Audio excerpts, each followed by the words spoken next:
Bonjour à toutes et à tous, ici Maxime pour Ciné Techno et aujourd'hui je fais la critique du film Beast of War en Blu-ray. Le film est réalisé par Kia Roach Turner et met en vedette Mark Cole-Smith, Joel Nankervis, Maximilian Johnson, Lee Tiger Holly, Sam Parsonson, Tristan McKinnon et Sam DeLeek. Il est distribué par Welgo USA Entertainment et vous pouvez vous le procurer en magasin depuis le 9 décembre 2025. En 1942, en pleine Deuxième Guerre mondiale, des soldats australiens vont rester pris sur la mer de Timur après une attaque des Japonais. Beast of War est un mélange de drame et thriller qui n'a pas grand-chose à offrir à son public. Il devient rapidement clair que le film était assez limité en termes de budget, mais la production ne semble pas avoir aidé sa cause avec un scénario très mince et un montage décousu. Le premier tiers du film esquisse une tentative de créer un peu de profondeur et un attachement au personnage avec des scènes d'exercice militaire. Le résultat est sympathique mais plutôt vide. Ensuite, plusieurs soldats vont rester pris sur la mer. Parmi ceux-ci, il y a clairement un identifié comme le protagoniste principal, Léo, joué par Mark Cole-Smith.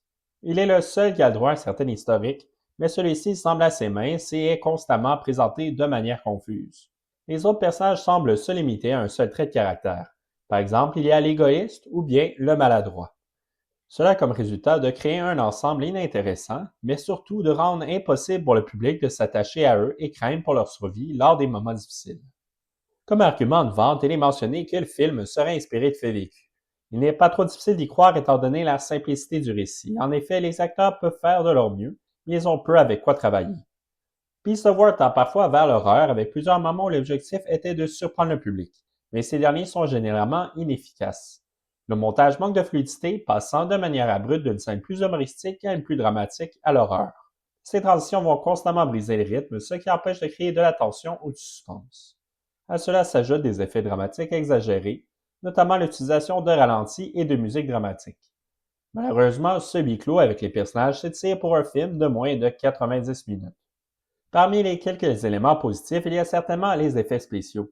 L'animatronique créé pour le requin est amusant. Les moments peu gore donnant des airs de série B à ce film australien sont également satisfaisants. Il y a du sang et des membres découpés à plusieurs reprises.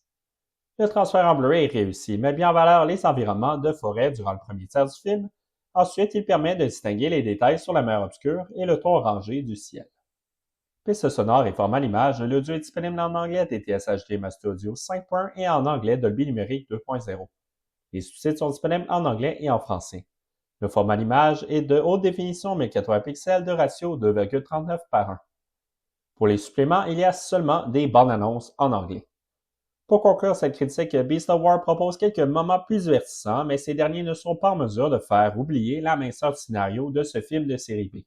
Le long métrage pourrait tout de même plaire aux amateurs de films de requins. C'était Maxime pour Ciné Techno. Merci beaucoup et surtout, bon visionnement.